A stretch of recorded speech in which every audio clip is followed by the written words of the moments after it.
बच्चों, आपको पता है कि ये जो है अभी साइंस, इसके पहले के चैप्टर्स में आप लोग काफी कुछ अध्ययन कर चुके हैं। तो बच्चों, ये आज हम साइंस 2 के चैप्टर नंबर 8, जिसका नाम है उपयुक्त और उपद्रवी सूक्ष्म जीव, जिसको हम कह सकते हैं, उपयुक्त का मतलब होता है बच्चों यूजफुल माइक्रो ऑर्गेनिजम्स, और उपद्रवी सूक्ष्म जीव का मतलब होता है बच्चों हार्मफुल माइक्रो ऑर्गेनिजम्स। तो आज हम इस चैप्टर के बारे में जानकारी प्राप्त करेंगे। बच्चों, सबसे पहले मैं अपने आप को इंट्रोड्यूस कर दूं। मैं पाल सर, खेड़ नगर बीएमसी स्कूल सेकेंडरी नंबर 1 उस स्कूल में पढ़ाता हूं। यहाँ पर आप देख सकते हैं बच्चों कि बैक्टीरिया,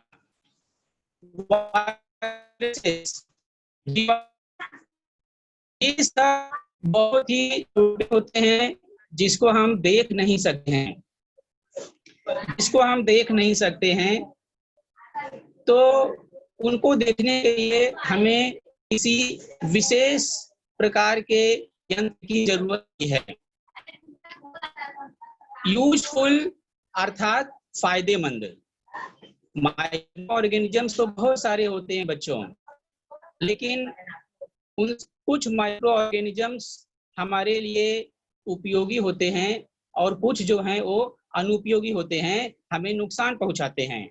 तो बच्चों, अपने आज के इस लेक्चर में हम लोग सिर्फ यूजफुल माइक्रो ऑर्गेनिजम्स के बारे में अध्ययन करेंगे। बच्चों, आपको सबसे पहले मैं माइक्रो ऑर्गेनिजम्स, इसका क्या अर्थ होता है ये जानने की कोशिश कर रहा हूं। नग्न आंखों से ना दिखाई देने वाले परंतु अपने चारों ओर सर्वत्र रहने वाले सजीव को सूक्ष्म जीव कहते हैं। अब इसको अगर एलेबोरेट करूं तो बच्चों ऐसा होगा, नग्न का मतलब होता है खुली आंखों से। माइक्रो ऑर्गेनिजम्स हमारे सब जगह पर पाए जाते हैं, लेकिन उसको हम अपनी खुली आंखों से नहीं देख सकते हैं। सर्वत्र का मतलब ही होता है सब जगह, चारों ओर माइक्रो ऑर्गेनिजम्स पाए जाते हैं, लेकिन उन्हें हम अपनी खुली आंखों से नहीं देख सकते हैं। तो उसी को सूक्ष्म जीव कहते हैं। तो बच्चों, अगर 1 नंबर के लिए प्रश्न आता है कि सूक्ष्म जीव किसे कहते हैं, तो अभी आपको जो बताया गया, इस चीज को आप अपनी भाषा के हिसाब से लिख सकते हैं कि नग्न आंखों से ना दिखाई देने वाले परंतु अपने चारों ओर सर्वत्र रहने वाले सजीव को सूक्ष्म जीव कहते हैं। जैसे कि पता है कि बच्चों, ये जो सूक्ष्म जीव हैं, इनको अपनी आंखों से तो देख नहीं सकते हैं। इनको एक देखने के लिए एक विशेष प्रकार की यंत्र की जरूरत पड़ती है। उसको कहते हैं बच्चों सूक्ष्मदर्शी यंत्र। अभी आपकी स्क्रीन पे सूक्ष्मदर्शी यंत्र कैसे होता है, वो कैसे दिखाई देता है, उसको आप देख सकते हो। सूक्ष्मदर्शी यंत्र अर्थात तो इसको देखो बच्चों, ये आकृति आप अभी जो देख रहे हैं, ये सूक्ष्मदर्शी यंत्र की आकृति है। इसी को माइक्रोस्कोप कहते हैं। इसी का उपयोग करके हम सूक्ष्म जीवों को देख सकते हैं। ये भी अलग अलग प्रकार की मतलब पाए जाते हैं सूक्ष्म जीव। तो अगली स्लाइड में भी आप देखोगे और एक प्रकार है कि ये माइक्रोस्कोप और कैसे दिखाई दे सकता है। ये भी माइक्रोस्कोप ही है, अर्थात सूक्ष्मदर्शी यंत्र, जिसको हम अपनी आंखों से नहीं देख सकते हैं, उनको हम इस यंत्र का उपयोग करके देखा जा सकता है। तो बच्चों, यहाँ पर अपने इस टॉपिक पर आज 3 जो करेंगे, पहला है लैक्टोबैसिलाई। आइए देखते हैं लैक्टोबैसिलाई जो है होता क्या है एक्चुअली। तो बच्चों, यहाँ पर मेरे पास एक वीडियो है, उस वीडियो को आप खाली देखिएगा और समझने की कोशिश कीजिएगा। वीडियो उसमें क्या किया गया है बच्चों, वीडियो के अंतर्गत ताजा की एक बूंद गया है। आप इस वीडियो को देखिए स्क्रीन पर, तो उसको देखने से आपको समझ, एक प्रकार की एक एक्टिविटी है जिसको बच्चों को खुद करके देखना है।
तो हाँ, तो बच्चों हम लोग बात कर रहे हैं लैक्टोबैसिलाई सूक्ष्म जीव की।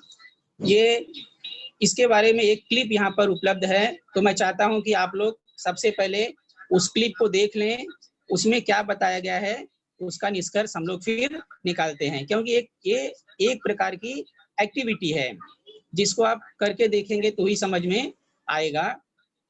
तो मैं स्क्रीन शेयर कर रहा हूँ,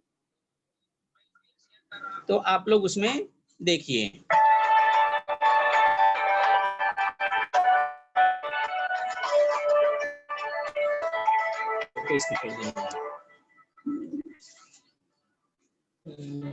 इयत्ता 9वी विषय विज्ञान आणि तंत्रज्ञान, धडा 8वा उपयुक्त व उपद्रवी।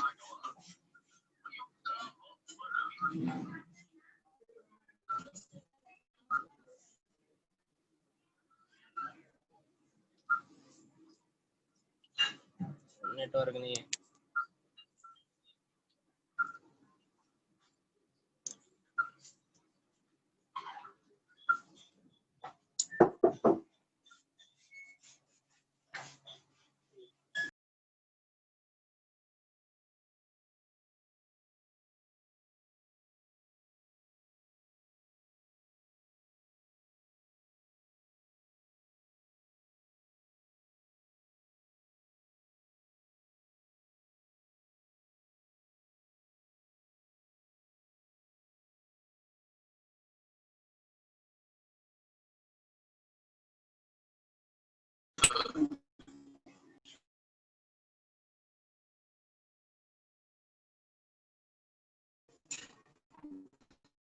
बरं, मग मला सांगा, हे पदार्थ तयार होताना अशा प्रकारच्या अभिक्रिया कोण घडवून आणत असेल?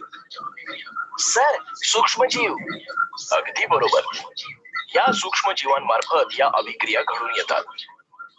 सूक्ष्मजीव हे जसे आपल्याला उपयोगी आहेत, तसेच काही सूक्ष्मजीव नुकसानकारक सुद्धा आहेत।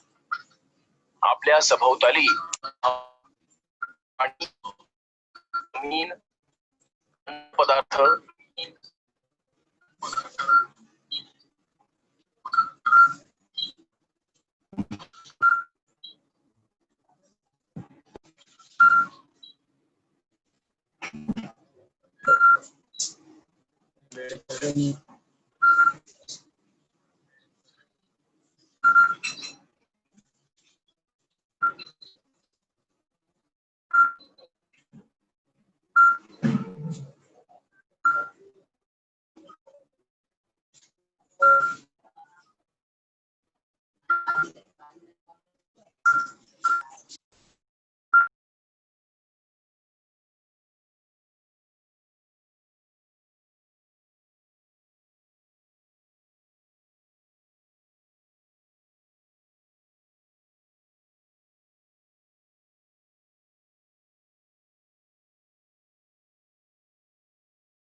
हेलो। हाँ बच्चों, थोड़ा टेक्निकल एरर है, वीडियो जो है वो प्ले नहीं हो पा रहा है, नेटवर्क का इशू है, नेटवर्क का इशू है। तो ठीक है, उसी चीज को मैं आपको ऐसे ही एक्सप्लेन कर दे रहा हूँ। तो ताजा छाछ की एक बूंद स्लाइड पर लेते हैं और उसमें मिथिलीन ब्लू नामक एक द्रव डालते हैं ताकि क्लियरिटी अच्छे से दिखाई दे, और उसको ट्रांसपेरेंट कांच के ऊपर रख करके स्लाइड जिसको कहते हैं, माइक्रोस्कोप के नीचे अगर उसको देखा जाए, और हर माइक्रोस्कोप की जो कैपेसिटी होती है बच्चों सूक्ष्म जीवों को देखने की, सबकी अलग अलग होती है। यहाँ पर संयुक्त सूक्ष्मदर्शी की 10x लेंस और उससे के बाद उच्च क्षमता वाली 60x लेंस का उपयोग करना है, क्योंकि इसी का यूज करके हम माइक्रोस्कोप की मदद से सूक्ष्म जीवों को देख सकते हैं। जैसे कि बताया हूं कि सभी सूक्ष्म जीवों को देखने की जो लेंस की जो क्षमता होती है वो अलग अलग होती है, तो वैसे ही इसको भी हम लोग माइक्रोस्कोप की सहायता से देख सकते हैं। तो बच्चों, इसमें होता क्या है कि इस देखने के बाद नीले रंग के जैसे सजीव जो हैं माइक्रोस्कोप में जब हम लोग देखते हैं तो हमको ये प्रतीत होता है, ऐसा दिखाई देता है कि नीले रंग के तीली जैसे सजीव यहाँ वहाँ हलचल करते हुए दिखाई देते हैं। बच्चों, वीडियो अवेलेबल था, जिसको देखते तो आप अच्छे से समझ जाते, बट वो प्ले नहीं हो पा रहा है नेटवर्क की वजह से, इसीलिए आपको ऐसे एक्सप्लेन करना पड़ रहा है। इसकी स्लाइड जो है मैं आपको स्क्रीन पर दिखा देता हूँ। देखिए एक्टिव बेस जो है वो किस प्रकार से दिखाई देता है।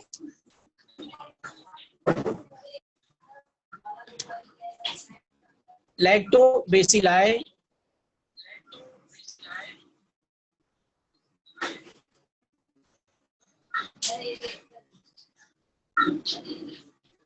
हाँ बच्चों, ये लैक्टोबैसिलाई है, वो कुछ इस प्रकार से दिखाई देता है।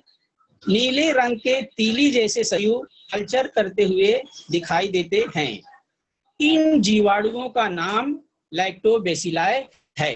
तो आप आकृति में देख करके समझ सकते हैं कि लैक्टोबैसिलाई नामक जीवाणु होता कैसे है। इसी का नाम है लैक्टोबैसिलाई जीवाणु। बच्चों, इनका जो आकार होता है वो आयताकार होते हैं, ये आकार में आयताकार होते हैं, और ये अनॉक्सी जीवाणु हैं, ये अनऑक्सी जीवाणु हैं। अनऑक्सी का मतलब होता है क्यों कि बिना ऑक्सीजन के भी ये जीवाणु ऊर्जा निर्मित कर सकते हैं। मतलब अगर उनको ऑक्सीजन नहीं भी मिलेगी तो भी ये ऊर्जा निर्मित कर सकते हैं। ये इस जीवाणुओं की खासियत है। अब बच्चों, प्रश्न ये उठता है कि ये जीवाणु कहाँ पर हैं? तो ये बहुत ही उपयोगी जीवाणु हैं। इस जीवाणुओं से हमको कोई नुकसान नहीं होता है, बल्कि ये फायदेमंद है हमारे लिए। ये उपयोगी जीवाणु दूध का दही में रूपांतरण करते हैं। दूध का रूपांतरण ये दही में करते हैं। तो अगर पूछा जाता है कि लैक्टोबैसिलाई जीवाणु का कार्य क्या है, तो दूध का रूपांतरण दही में किया जाता है, उसके काम में आता है। फायदेमंद है कि नुकसानदेह है? तो बच्चों, ये पूरी तरह से फायदेमंद हैं। अब देखेंगे कि दूध से दही कैसे बनता है।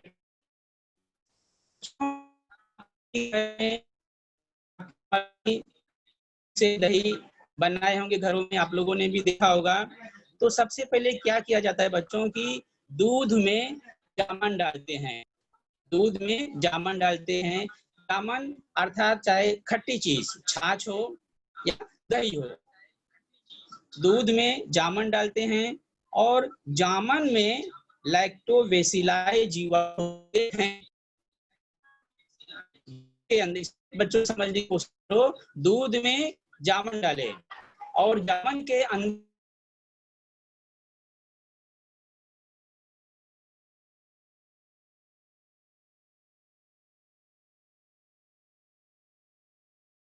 सिलाई जीवाणु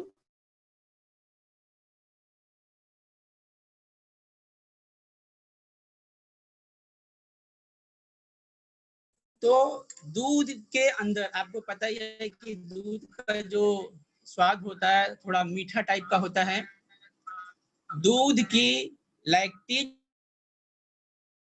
जो मिठास होती है, दूध की लैक्टिक शर्करा का लैक्टिक अम्ल में रूपांतरण होता है। किसकी वजह से?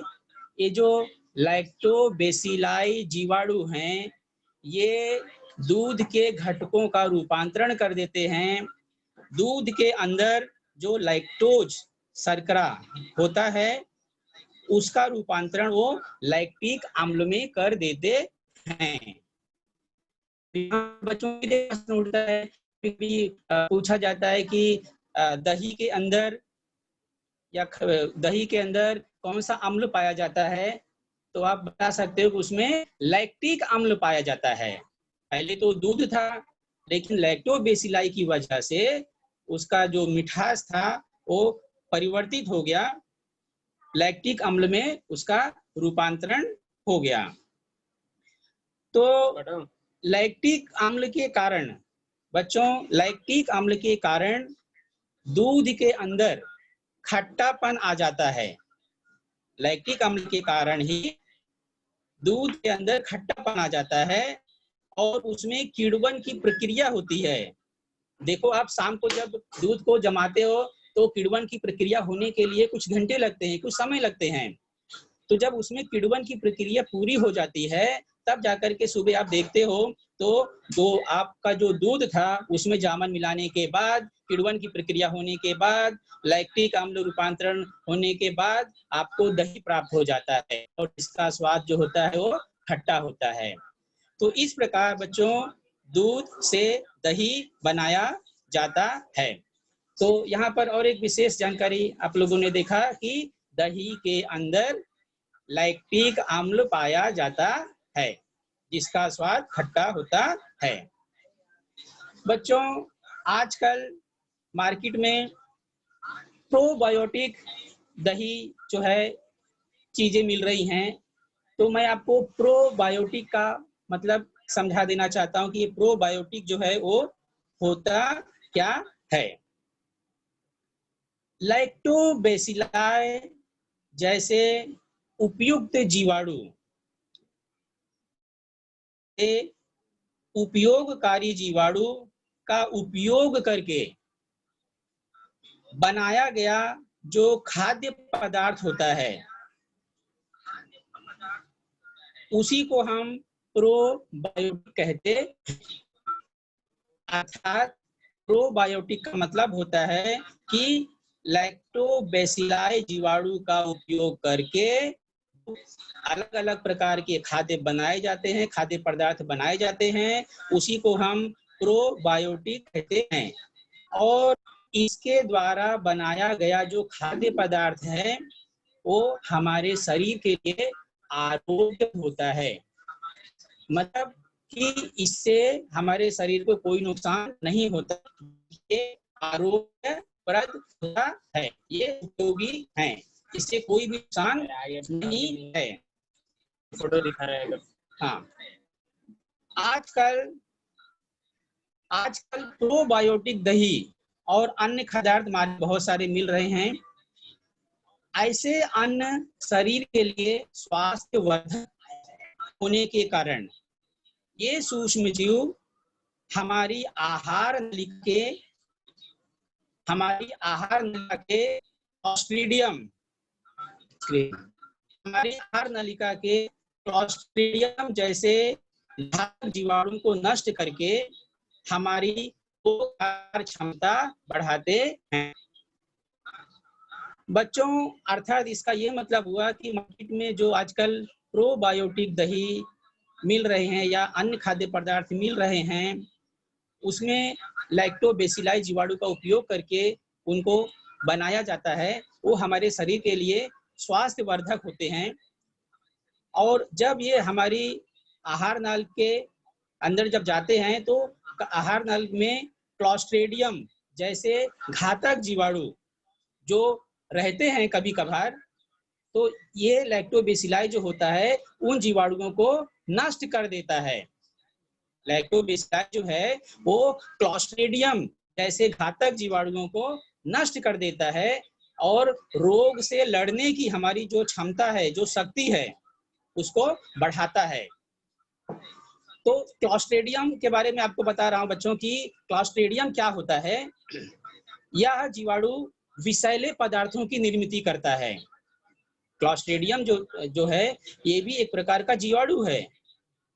ये विषैले पदार्थों को निर्मित करता है और जिसकी वजह से कभी कभी कुछ लोगों में फूड पॉइजन हो जाता है। इसका मतलब ये हुआ कि लैक्टोबैसिलाई जो है वो फायदेमंद है, लेकिन ये क्लॉस्ट्रेडियम जो है, जो सूक्ष्मजीव है, ये नुकसानदेह है। ये अगर हमारे आहार नाल के अंदर चले जाता है तो ये इसकी वजह से फूड पॉइजनिंग हो सकती है। तो क्लॉस्ट्रेडियम जो है ये नुकसानदेह जीवाणु है। बच्चों, आपने देखा होगा कि कभी कभी आप लोगों का पेट अगर दर्द करता है तो घरेलू नुस्खे के हिसाब से माँ कहती है, डैडी कहते हैं, या कभी कभी डॉक्टर भी सजेस्ट करते हैं कि आपको अगर अपचन हो गया, मतलब अपच हो गया है, भोजन आपका हजम नहीं हो रहा है, तो सजेस्ट किया जाता है कि आप दही या छाछ पीने के लिए कहा जाता है। अर्थात अपचन होने पर या पेट खराब होने पर डॉक्टर दही या छाछ पीने के लिए कहते हैं। ऐसा बच्चों इसलिए कहते हैं कि दूध जो है वो भारी होता है, दूध भारी होता है, लेकिन दूध की अपेक्षा दही या छाछ ये पाचन करने में हल्का होता है। तो जो भोजन आप खाए रहते हो उसको जल्दी से क्या कर देता है, डाइजेस्ट कर देता है, पचने में ये हल्का होता है दही या छाछ। इसीलिए दही या छाछ खाने की, पीने की सलाह जो है डॉक्टर देते हैं। तो इस प्रकार से ये जो जीवाणु आप देख रहे हैं ये वाकई में उपयोगी और फायदेमंद है। अब बच्चों, लैक्टोबैसिलाई जीवाणुओं का उपयोग और कहाँ होता है, और कहाँ होता है उसके बारे में देख रहे हैं। ये तो आप देख चुके हो कि दही के अंदर होता है, छाछ में होता है, और इसका उपयोग घी में, क्योंकि दूध से दही बनता है, दही से छाछ बनता है, उसी को मट्ठा भी कहते हैं, और उसको जब मथते हैं तो उसी से घी बनता है। तो ये सब लैक्टोबैसिलाई जीवाणु का उपयोग है। उसका उपयोग पनीर में भी किया जाता है बच्चों, जिसका उपयोग सब्जी बनाने के लिए किया जाता है। चीज जिसको आप जानते हैं उसमें भी ये जीवाणु पाया जाता है। श्रीखंड जो कि बच्चों का बहुत ही स्वादिष्ट मिठास पदार्थ है, जिसको बच्चे बहुत चाव से खाते हैं। तो श्रीखंड जैसे पदार्थ ये सब दूध की किण्वन प्रक्रिया से ही प्राप्त होते हैं। बच्चों, ये सभी पदार्थों को हम दुग्धजन्य पदार्थ कहते हैं।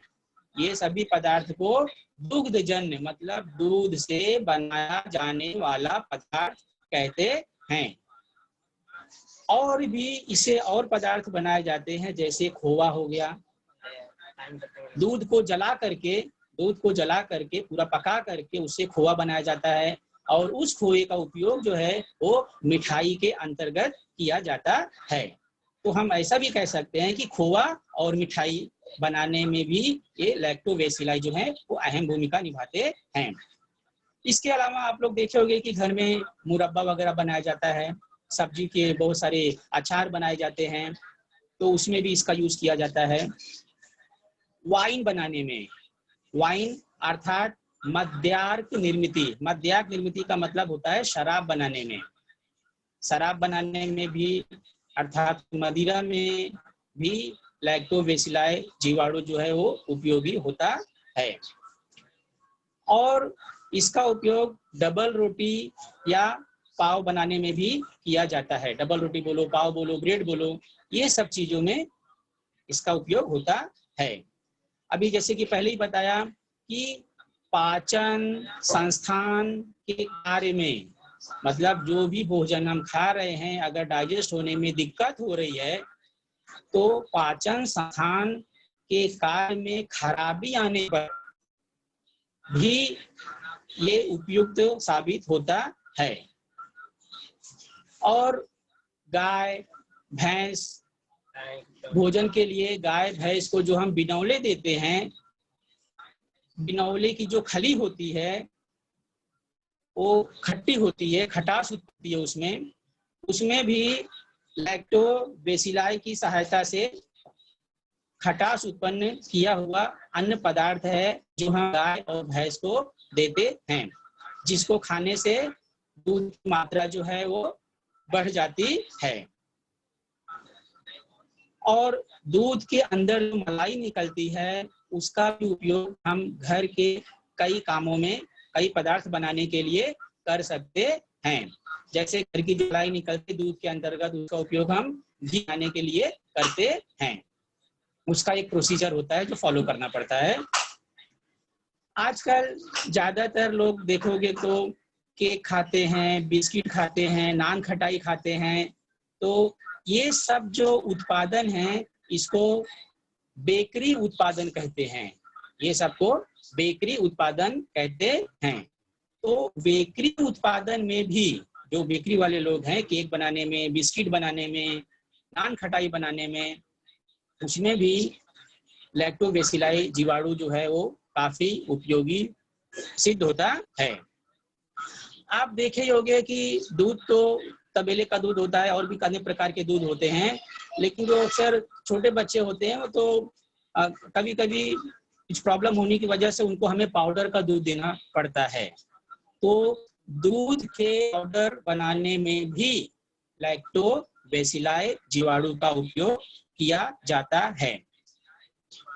तो बच्चों, यहाँ पर हम लोगों ने देखा कि लैक्टोबैसिलाई जो होता है या एक प्रकार का जीवाणु है, ये उपयोगी है और किस तरह से कई फायदे हैं। नाम एक लेकिन काम अनेक, ऐसा है ये उपयोगी सूक्ष्म जीव। तो इसलिए यह एक उपयुक्त सूक्ष्म जीव है। अगर प्रश्न समझो पूछा जाता है कि लैक्टोबैसिलाई या उपयुक्त सूक्ष्म जीव है, कारण लिखो, तो ये जो कुछ आपको बताया गया है ये सारी जानकारियों को आप लिख सकते हो। तो ये थी लैक्टोबैसिलाई जीवाणुओं के बारे में जानकारी। अब बच्चों हम अपने अगले टॉपिक की तरफ अगर देखें तो नाम है राइजोबियम। राइजोबियम आप अपने स्क्रीन पे देख सकते हैं कि राइजोबियम किस प्रकार से दिखाई देता है। राइजोबियम जो है ये किस प्रकार से दिखता है, इसके बारे में थोड़ी आप जानकारी देखो। राइजोबियम को हम, ये देखिए, ये जो आकृति आपकी स्क्रीन पर दिख रही है,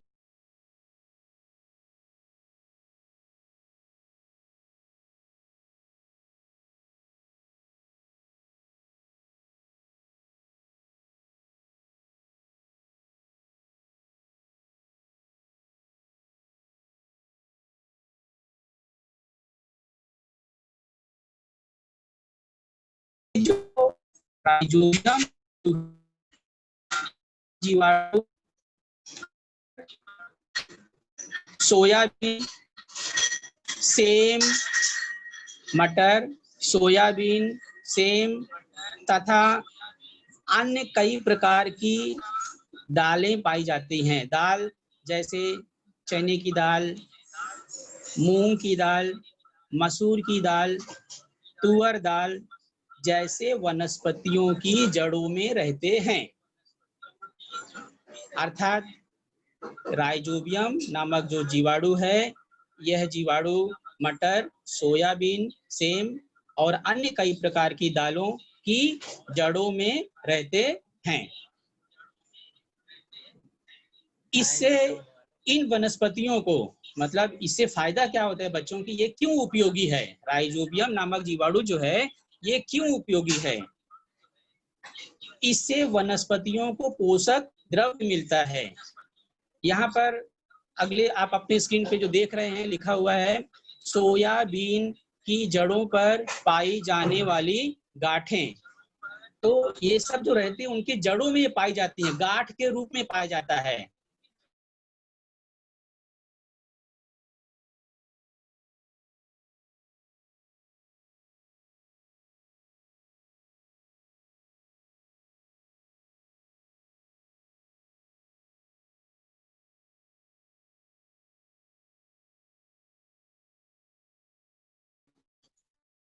इससे इन पत्तियों को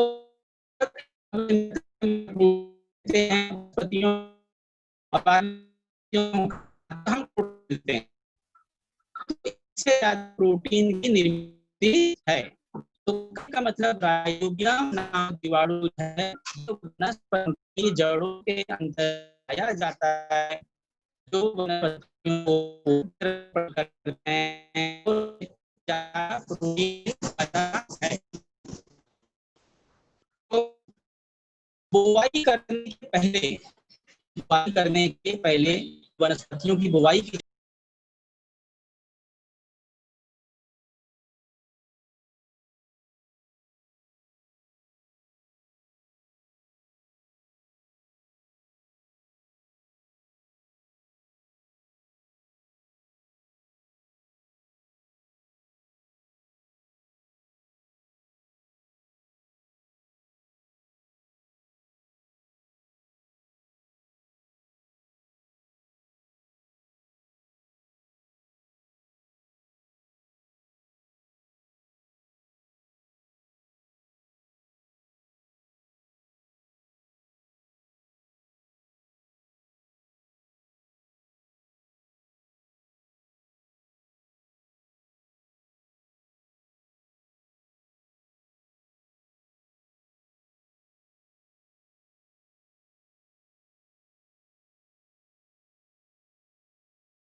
हेलो, हाँ सर, अभी अभी आवाज आ रही है। ठीक है, तो बच्चों यहाँ पर हमने ये देखा कि राइबोजियम का टीकाकरण क्या होता है। तो राइबोजियम जो है ये भी एक उपयोगी जीवाणु है। ये जड़ों के अंतर्गत पाया जाता है, जिससे प्रोटीन की निर्मित होती है। ये हमारे लिए फायदेमंद है। वनस्पतियों पर इसका द्रव के रूप में या फिर पाउडर के रूप में छिड़काव किया जाता है बुवाई के पहले, या फिर बुवाई करने के बाद राइबोजियम नामक जीवाणु पौधों में प्रवेश किया जाता है। इसी चीज को हम राइबोजियम का टीकाकरण कहते हैं। तो इसको हम राइबोजियम सहजीवन क्यों कहते हैं? सहजीवन का मतलब होता है साथ में रहने वाले।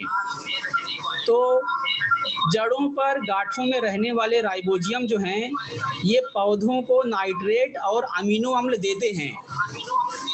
उसके बदले पौधे से कार्बोज पदार्थ के रूप में ऊर्जा प्राप्त करते हैं। तो ये उनका लेन देन चलते रहता है, इसीलिए इसको हम राइबोजियम सहजीवन कहते हैं। इससे बच्चों फायदा क्या होता है?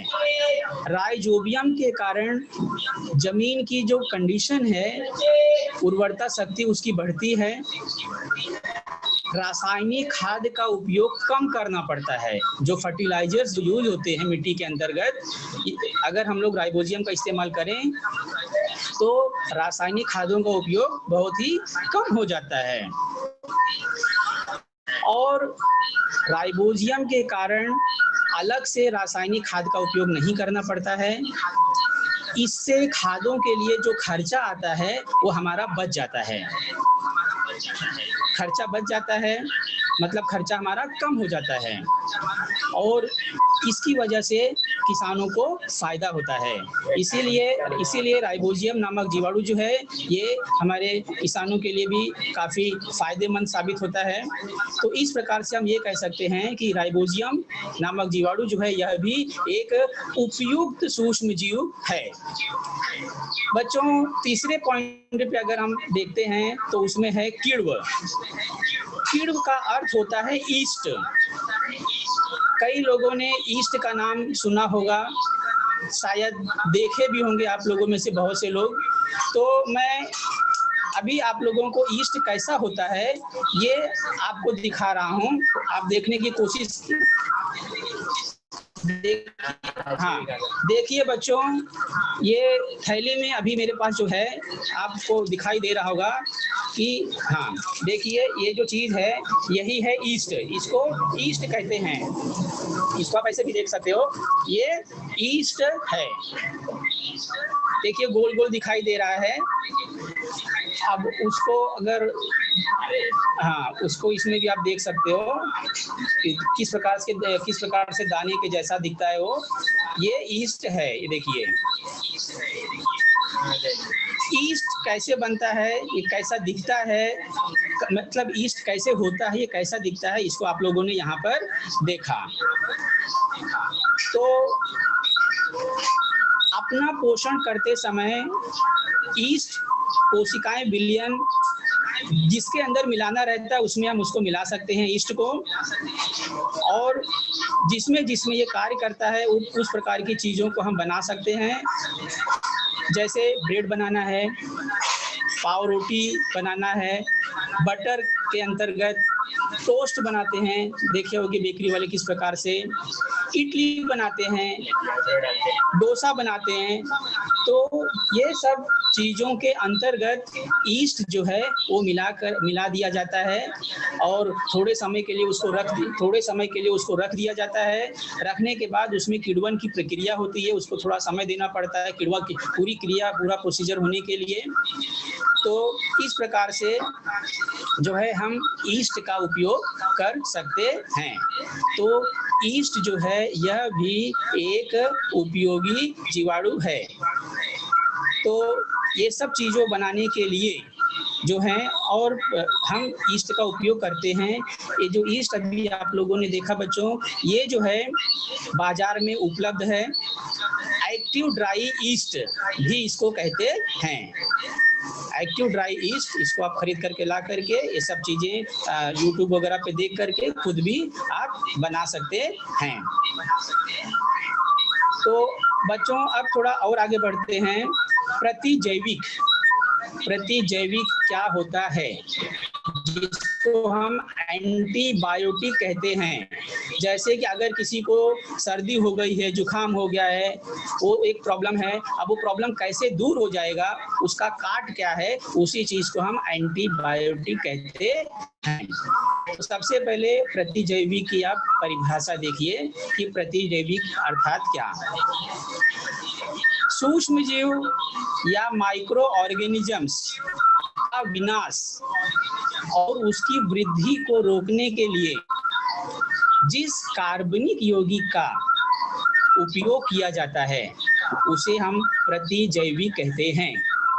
मतलब कि माइक्रो, और अगर कोई सूक्ष्म जीव है जो हानिकारक है, सूक्ष्म जीव है जो हानिकारक है, उसके विनाश को रोकने के लिए और ज़्यादा ना फैल पाए, उसके लिए हम जिस कार्बनिक यौगिक या दवा का उपयोग करते हैं उसी को हम प्रतिजैविक कहते हैं। प्रतिजैविक का मतलब होता है एंटीबायोटिक। बीमारी अगर कोई है तो वो बीमारी किस दवा से ठीक होगी, वही उसका एंटीबायोटिक्स कहलाता है। जैसे कि क्षय रोग अर्थात ट्यूबरकुलोसिस, उसके लिए भी एंटीबायोटिक्स दवाइयाँ हैं जिसका उपयोग करके कम से कम उसका कोर्स होता है, पूरा कोर्स करने के बाद वो बीमारी जो है पूरी तरह से जड़ से समूल नष्ट हो सकती है।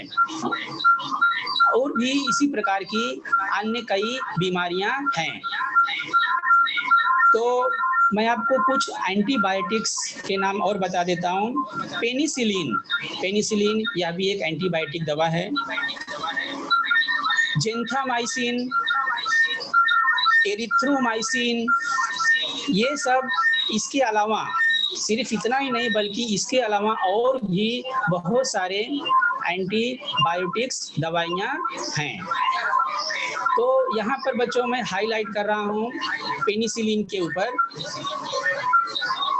कान, नाक, गला, त्वचा अर्थात स्किन यानी चमड़ी में अगर कहीं इन्फेक्शन हो गया है जीवाणुओं की वजह से, आपके कान में, नाक में, गले में, चमड़ी पर सूक्ष्म जीवों की वजह से कोई अगर इन्फेक्शन हो गया है, जीवाणुओं द्वारा होने वाला इन्फेक्शन, या तो इसके अलावा किसी को निमोनिया हो गया है जिसके सिम्टम्स दिखाई देते हैं, किसी को बुखार हो गया है, स्कारलेट फीवर, तो ये सब के उपचार के लिए पेनिसिलिन नामक औषधि दी जाती है। तो बच्चों जैसे कि अगर किसी ने पूछा कि पेनिसिलिन जो है क्या काम है, इसका क्या काम करती है, किस लिए उपयोगी साबित होती है, तो आप इतनी जानकारी बता सकते हो किसी को भी। कान, नाक, गला, त्वचा, निमोनिया, बुखार, ये सब चीज़ों को नष्ट करने के लिए हम एंटीबायोटिक जो दवा है उसमें से पेनिसिलिन एक है, इसका उपयोग किया जाता है। यह एक एंटीबायोटिक दवा है। तो आपको बता देता हूँ बच्चों की पेनिसिलिन नामक दवा की जो खोज है वो किसने की, बहुत ही इम्पोर्टेंट प्रश्न है। अक्सर कहीं रिक्त स्थान में या फिर जोड़े में पूछा जाता है। आप अपनी स्क्रीन पे देखिए कि पेनिसिलिन नामक दवा की जो खोज है वो किसने की है।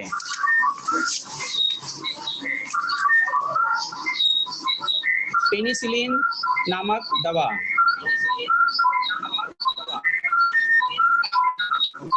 आप स्क्रीन पर देख सकते हो, एक तस्वीर होगी, इनका है doctor Alexander Fleming. Doctor, screen पर देखिए, डॉक्टर अलेक्जेंडर फ्लेमिंग ने पेनिसिलिन नामक एंटीबायोटिक की खोज की। एंटीबायोटिक नामक खोज की पहली एंटीबायोटिक दवा है। ये जो है विश्व की सबसे पहली एंटीबायोटिक है। ये देखिए स्क्रीन पर अभी आपके दिखाई दे रहा होगा, ये महान साइंटिस्ट डॉक्टर अलेक्जेंडर फ्लेमिंग, इन्होंने विश्व की पहली एंटीबायोटिक दवा जिनका नाम पेनिसिलिन थी, इन्होंने उसकी खोज की 3 सितंबर 1928 को। ये सूक्ष्म जीवों से जो बीमारियां होती हैं उसको ठीक करने के उपयोग में की जाती है।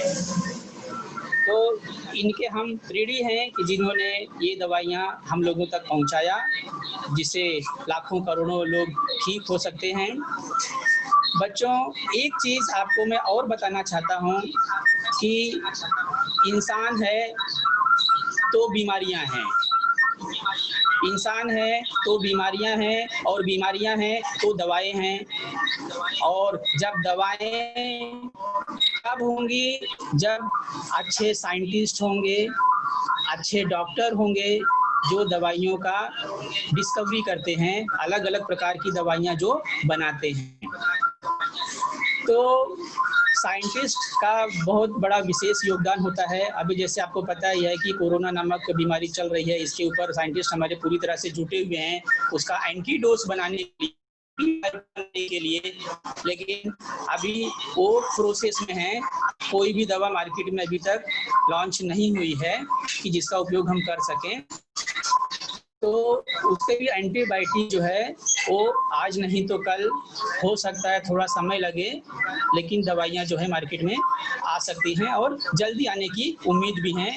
पूरी दुनिया के लोग, पूरे देश के लोग जो हैं लगभग दवा का इंतजार कर रहे हैं कि कोविड-19 नामक जो बीमारी है इसका एंटीबायोटिक डोज कब बन के तैयार आएगा। हम सबको इसका बेसब्री से इंतजार है। एक चीज आपको और बता देना चाहता हूं बच्चों कि आप एंटीबायोटिक दवा अगर यूज कर रहे हैं, एंटीबायोटिक दवा अगर आप यूज कर रहे हैं तो आपको कौन कौन सी सावधानियां रखनी पड़ेगी। तो देखिए बच्चों, एंटीबायोटिक दवा यूज करने के पहले आपको होना जरूरी है। उस जानकारी के अंतर्गत कोई भी दवा, ये बहुत ही महत्वपूर्ण मुद्दा है बच्चों, ध्यान रखिए, आपके लिए, आपके परिवार वालों के लिए, कोई भी दवा जो है वो खुद से मत लो। प्रतिजैविक मतलब एंटीबायोटिक हमेशा डॉक्टरों की सलाह से ही लें। खुद डॉक्टर मत बन जाइए, मतलब डॉक्टर के पास जाइए और डॉक्टर आपको पहले चेकअप करेंगे क्या प्रॉब्लम है, कौन सी दवा आपको सूट कर सकती है, उसके हिसाब से आपको वो प्रिफर करेंगे। तो पहला मुद्दा आपको ये ध्यान में रखना है, प्रतिजैविक हमेशा डॉक्टरों की सलाह से लें। मेडिकल स्टोर से डॉक्टरों की चिट्ठी के बिना कोई भी प्रतिजैविक ना मांगे। बीच में ऐसे कई केसेस भी हुए थे, तो लोग जाते थे मेडिकल पे और अपनी मर्जी से कोई भी दवा मांग लेते थे और मेडिकल वाले जो है उनको दवा दे भी देते थे। और कुछ गलतियां भी पाई गई उसके अंतर्गत कि पेशेंट को अगर कभी कुछ हो गया तो पेशेंट 2 मिनट भी टाइम नहीं लेगा और सीधा बोल देगा कि हाँ मैं इस मेडिकल से दवा लेकर के आया हूँ, मुझे ऐसा प्रॉब्लम हुआ है। तो सारा दोष जो है ना बच्चों उस मेडिकल वाले के ऊपर चले जाता है। इसलिए गवर्नमेंट ने रूल बनाया कि आपको अगर मेडिकल से कोई भी दवा परचेज करना है तो आप डॉक्टर की रिसिप्ट लेके जाइए, और मेडिकल वाले की भी जिम्मेदारी बनती है कि बिना रिसिप्ट के कोई भी दवा वो ना दे किसी को भी, और छोटे बच्चों को तो देना ही नहीं है बिल्कुल, 18 साल से ऊपर वालों को ही देना है जो मेजर हैं। तो ये आपका दूसरा मुद्दा था कि औषधियों की दुकान से डॉक्टरों की चिट्ठी के बिना कोई भी एंटीबायोटिक ना मांगे। गला दुख रहा है, खांसी हो गई है, सर्दी हो गई है, बुखार जैसा लग रहा है, पर आप अपने प्रतिजैविक ना लें, मतलब खुद ही जाकर के कोई भी दवा ना खरीद लें। ये सावधानी आपको रखनी है। मात्रा पूर्ण होने के पहले डॉक्टर ने जितना डोज लेने के लिए बोला है, 1 दिन 2 दिन 3 दिन में 1 बार 2 बार 3 बार, मात्रा पूर्ण होने के पहले तबीयत ठीक लगी तो भी प्रतिजैविकों का निर्धारित मात्रा पूर्ण कीजिए। मतलब कि डॉक्टर ने आपको जितना दिन लेने के लिए कहा है, क्योंकि एंटीबायोटिक का एक कोर्स होता है। आजकल देखा जाए तो कम से कम 4 या 5 दिन बीमारी को रिकवर होने में लगता है, जो नॉर्मल बीमारियां हैं, सर्दी खांसी जुकाम बुखार वगैरह वगैरह, तो 5 दिन का उनका ड्यूरेशन होता है, पीरियड होता है। तो जब आपको ठीक लगने लगे तो आप वो दवाइयाँ लेना बंद कर सकते हैं। फिर भी एक बार डॉक्टर को जरूर दिखा लेना चाहिए दवाई बंद करने के पहले। इसलिए डॉक्टर आपको सेकेंड राउंड के लिए भी बुलाते हैं। आप फर्स्ट राउंड में गए, वो आपका चेकअप किए, आपको दवा प्रिस्क्राइब कर दिए और आपको डोज लिख करके दे दिया, आपने दवा ले भी लिया, 5 दिन का कोर्स भी कंप्लीट कर लिया। आपको ठीक लग रहा है तो अच्छी बात है, नहीं भी ठीक लग रहा है तो भी आप अवश्य एक बार डॉक्टरों के पास जाकर के दिखाइए, एक बार वापिस से चेक कराइए। आपके लिए उपयोगी सिद्ध हुए प्रतिजैविक दूसरों को ना बताएं। अब इससे क्या समझे बच्चे आप लोग? देखिए, ऐसा नहीं है कि हाँ आपको कोई प्रॉब्लम हुआ था और आपका कोई मित्र मिल गया, कोई पड़ोसी मिल गया, वो बोल रहा है यार मुझे भी सेम दिक्कत है, मैं क्या करूं अभी। तो तुम बोलोगे अच्छा तेरे को ऐसा प्रॉब्लम है, मुझे भी ऐसा प्रॉब्लम था, ये देख मैं ये दवा लेकर के आया हूँ, तो ऐसा कर जा तू भी ये दवा मेडिकल से खरीद ले। तो आप खुद डॉक्टर बन करके उसको सजेस्ट मत करो कि जा करके खुद ही खरीद लो। तो क्योंकि हो सकता है कि जो दवा आपको सूट करती है, हो सकता है कि ये दवा उसको सूट ना करे। आपका प्रॉब्लम कुछ और है, उसका प्रॉब्लम हो सकता है अन्य दूसरा कोई भी हो सकता है उसका दिक्कत। तो इसके लिए आपने जो एंटीबायोटिक लिया है वो दूसरों को मत बताओ, उसको सजेस्ट करो कि भाई जा करके मेडिकल प्रैक्टिशनर के पास आप भी दिखा लो, तो इससे आपको फायदा होगा। तो बच्चों यहाँ पर देखिए, मैं अभी नहीं दिखाना है। अभी हम लोगों ने इस चैप्टर के अंतर्गत बच्चों लैक्टोबैसिलाई के बारे में अध्ययन किया, फायदेमंद था। राइजोबियम के बारे में भी अध्ययन किया, वनस्पतियों की जड़ों या गांठों में पाया जाता है, उससे किस प्रकार की शक्ति बढ़ जाती है। कीड़ों यानी ईस्ट का उपयोग देखा कि किस प्रकार से फायदेमंद है। क्लॉस्ट्रीडियम के बारे में भी आपको बताया गया था कि ये जीवाणु जो है विषैला होता है और हमारे डाइजेस्टिव सिस्टम में अगर जाएगा तो इससे फूड पॉइजनिंग हो सकता है। तो और पेनिसिलिन की खोज किसने की, किस तरह से ये दवा काम करती है, एंटीबायोटिक क्या होती है, तो ये सब चीज़ों के बारे में बच्चे हम लोगों ने आज जानकारी यहाँ पर प्राप्त किया। आप बच्चों एक प्रश्न दिया, आप अपनी स्क्रीन देखिए, स्क्रीन पर तो नहीं था। हाँ, प्रश्न देखिए। प्रश्न ये है बच्चों की असंगत शब्द पहचानो।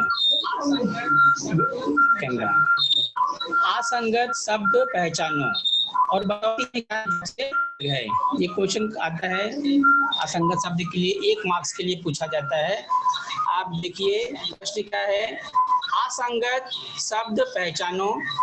लैक्टोबैसिलाई, राइजोबियम, कीड़व, क्लॉस्ट्रीडियम, इसमें से कौन सा असंगत है, मतलब कौन सा अलग है, और अगर वो अलग है तो क्यों अलग है, कारण बताना है। तो इस पे अगर किसी को अपना विचार देना है तो अपना रेज हैंड करें, तो मैं प्रश्न पूछ लूँ थोड़ा आपसे। देखिए बच्चों, ये क्वेश्चन आता है असंगत शब्द पहचान करके लिखो। जैसे एक उसका एग्जाम्पल देता हूँ, चावल है, दाल है, गेहूं है और तेल है। इस सबसे अलग तेल, बाकी क्या है, बाकी ठोस चीजें हैं, लेकिन तेल में क्या है, वो द्रव है, समझे ना। तो इस प्रकार से इसको हम असंगत कहते हैं। तो यहाँ पर जैसे कबूतर है, बाज है, बिल्ली है, तो इसमें देखेंगे कि जो तीनों चीजों बताया, कौवा, बाज, चील, ये आसमान में उड़ सकते हैं, इनके पंख होते हैं, लेकिन जो बिल्ली है वो नहीं उड़ सकती, वो जमीन पे चलती है। तो बिल्ली क्या हो गया, इसमें से असंगत हो गया। तो वैसे ही आपके सामने जो 4 ऑप्शन हैं, इसमें से बताना है असंगत शब्द कौन सा है। आप कोशिश कर सकते हैं, रेज योर हैंड अगर कोई बच्चा बताना चाहता हो तो। Raise your hand. असंगत शब्द क्या है इसके अंतर्गत।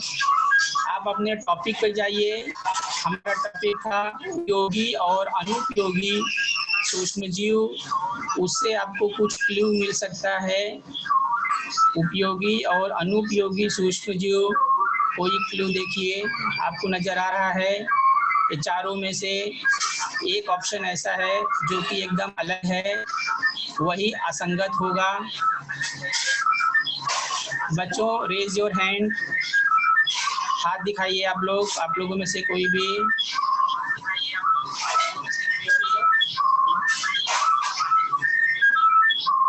आप ट्राई तो कर सकते हो, चलिए। एनीबॉडी? यस, स्वीटी दिखाओ कहाँ गई है। हाँ स्वीटी बताओ। स्वीटी आप अपना आंसर बताइए, आंसर बताइए।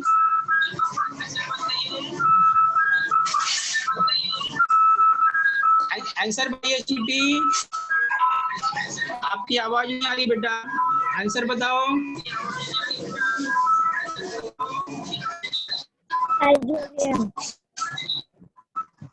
हाँ हाँ बोलो।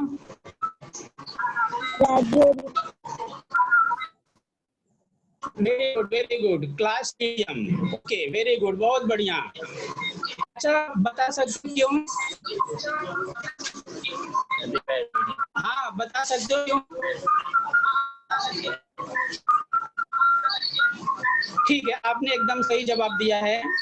जैसे कि हमने अपने इस चैप्टर के अंतर्गत देखा था कि लैक्टोबैसिलाई, राइजोबियम और क्लास्ट्रिडियम की ये लैक्टोबैसिलाई, राइजोबियम और कीड़े एक उपयोगी सूक्ष्म जीव हैं, लेकिन ये जो क्लॉस्ट्रिडियम है चौथे नंबर पे जो है, जो क्लॉस्ट्रिडियम है, ये अनुपयोगी सूक्ष्म जीव है जो कि विषैला होता है। तो तीनों फायदेमंद हैं, लैक्टोबैसिलाई, राइजोबियम और कीड़े, ये फायदेमंद हैं, लेकिन क्लॉस्ट्रिडियम जो है ये नुकसानदेह है, इसीलिए Clostridium is the correct answer. बच्चों थोड़ी सी दो चीज और आपसे शेयर करना है। एक क्वेश्चन आता है कि सूक्ष्मजीव पाए जाते हैं। आज हमने जो कुछ अध्ययन किया है उसी से संबंधित है क्वेश्चन। दही में, दही अर्थात कर्ड, दही में कौन सा सूक्ष्मजीव पाया जाता है? Raise your hand. दही में कौन सा सूक्ष्मजीव पाया जाता है? अविनाश, ओके हाँ बोलो अविनाश। दही में कौन सूक्ष्मजीव पाया जाता है? Hello sir. हाँ बोलो सर मैं बोलो। सर मैं बोलूं? लैक्टोबैसिलाई। लैक्टोबैसिलाई। बहुत बढ़िया। दही में लैक्टोबैसिलाई नामक जीवाणु पाया जाता है, सूक्ष्मजीव पाया जाता है। Very good. अच्छा ये बताइए, डबल रोटी में, इडली में और डोसा में क्या उपयोग किया जाता है? डबल रोटी, इडली और डोसा, कौन सा सूक्ष्मजीव पाया जाता है? हमने लैक्टोबैसिलाई, राइजोबियम और कीड़े के बारे में, कीड़े मतलब ईस्ट के बारे में भी अध्ययन किया था। तो कौन सा सूक्ष्मजीव इनमें पाया जाता है? पाव, इडली और डोसा में पाव, इडली और डोसा में। आप बोलो, जिसको भी बोलना हो बोलिए। कौन है? बोला है। हाँ हाँ बोलो। क्या पाया जाता है पाव, इडली, डोसा में? ओके, कौन बता रहा है? आवाज नहीं आ रही है। आओ यहाँ। चलो राहुल विश्वकर्मा।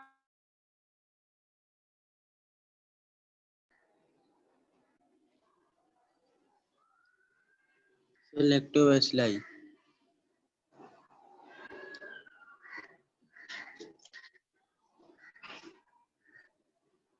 उसमें जो पाया जाता है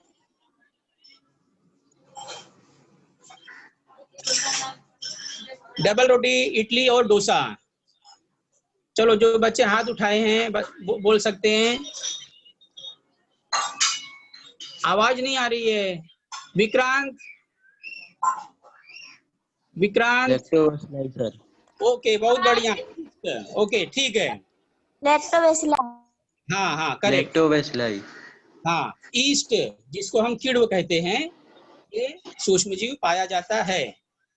और ये जो आखिरी में आप लोगों से पूछने वाला हूँ उसको आप लोग थोड़ा अपना लॉजिक कीड़ों। इस्तेमाल करके बताइएगा। आलू है जो सड़ गई है, खराब हो चुकी आलू, आलू जो है सड़ गई है, उसमें से बदबू आ रहा है, तो लैक्टोबैसिलाई, राइजोबियम, कीड़व या क्लॉस्ट्रीडियम, कौन सा सूक्ष्मजीव उसमें पाया गया होगा? यस, खराब हो चुकी आलू की सब्जी में कौन सा सूक्ष्मजीव की वजह से ऐसा हुआ है? कौन सा सूक्ष्मजीव पाया जाएगा खराब हो चुकी आलू की सब्जी में? जया, चारों में से कोई है? लैक्टोबैसिलाई, राइजोबियम, कीड़व या क्लॉस्ट्रीडियम? सुमित यादव। सिस्टम क्या है? हाँ बोलो बच्चों। आलू जो है सड़ चुकी है, बदबू आ रहा है, खराब हो गई है, कौन सा सूक्ष्मजीव पाया जाता है? सर मैं बताऊं? सर बोलो। क्लोस्ट्रीडियम। हाँ, क्लोस्ट्रीडियम। करते हैं बालक के लिए। बहुत बढ़िया, बहुत बढ़िया। नुकसानदेह है, खराब हो चुकी आलू अगर सड़ गई है, बदबू आ रहा है, उसको हम खाएंगे तो हमारा डाइजेस्टिव सिस्टम खराब हो जाएगा, तो इसके लिए मतलब कि नुकसानदेह है। नुकसानदेह है इसका मतलब क्लॉस्ट्रीडियम नामक जीवाणु जो है उसके अंतर्गत पाया गया है, उस सूक्ष्मजीव है उसके अंतर्गत। तो बच्चों इस चैप्टर में आज तक बस इतना ही। तो उम्मीद है जो कुछ आपको पढ़ाया गया होगा उसको आप लोग भली भांति समझे होंगे। अगले लेक्चर में फिर आपसे मुलाकात होगी। हम लोग तो बच्चों पढ़ाते ही हैं, आप लोग साथ साथ में किताब भी घर पे जाकर के एक बार थोड़ा रेफर कर लिया करो, तो आप लोगों के लिए अच्छा होगा। तो आज के लिए बच्चों बस इतना ही। आप लोगों का बहुत बहुत धन्यवाद जो लोग ज्वाइन किए हुए हैं। नेक्स्ट टाइम आप लोग फिर आइएगा। Thank you very much.